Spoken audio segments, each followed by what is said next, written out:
The Gift comes to us from writer and first-time director Joe Edgerton. Yes, the actor in this movie directed this movie. I must say, it's not a bad job at all, okay? So the plot of The Gift is we meet this character named Gordo, who comes out of nowhere and decides to take upon himself to visit his old friend, Simon, played by Jason Bateman, and his now wife, played by Rebecca Hall, which is weird, because I did not know that was her in the trailer, so yeah, she looks a lot different with her hair cut short. She has a long neck as well. Anyways, so he decides to pay them a visit, and what turns into a visit decides to turn into this crazy, weird little thing where he leaves them gifts and stuff like that. And Jason Bateman grows a little bit tired of it, so when he tells him not to bother them again, things start to happen. But is Gordo the bad guy? Or is it Simon that's the bad guy? What I enjoy about The Gift is this very subtlety of suspense, okay? It's not a thriller or horror type thing. It's just like a mystery suspense movie, okay? Now I know what you're saying. What's the difference between suspense and thriller? I don't know, but it's a difference because they got their own different genre. So yeah, kind of the same, I would say, but if it's different, they're different. I don't know. But it works. It works a lot. I really enjoyed The Gift. The Gift, it's safe to say it's probably the best movie I've seen all week. Okay?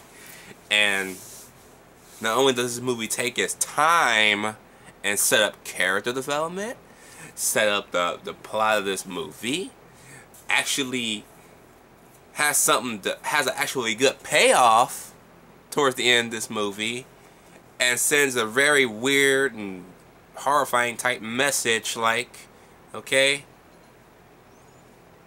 I'm gonna have to pull a WWE on this one and say, don't be a bully, be a star. Boo, I know that's kind of lame, but still, that's the message of this movie. And the acting in this movie is great. I mean, Joe Edgerton just makes you want to take a shower just watching him and shit, man. Man is weird, and he takes it to a whole other level of weird in this movie. Jason Bateman is also cool in this movie. Jason Bateman is that hit and miss type guy for me because I know he's a child of the 80s. So my fiance know who he was when she's seen him. I'm like, I remember him. And like, oh, from like which movie? Like this movie? And they're like, no, I remember him from the 80s. I'm like, damn, he's a childhood dude. Wow. But yes, I forgot what show he was on, but he was on something in the 80s. Rebecca Hall's nice as his wife, of course.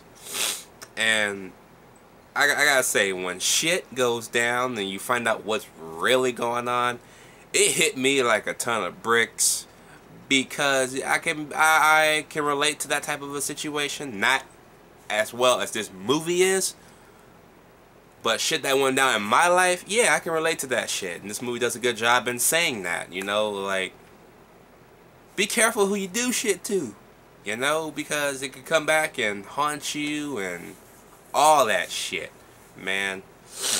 Especially that ending was, whew. That was awesome. That was fucking awesome. Not for the situation at hand, but for me looking at it, that was fucking awesome. And that's all I got to say about that. Okay? If you're in for a good, mind you, I said good suspense movie that everything takes its time to set up and the ending is actually fucking good. You hear me, Fox? You hear me?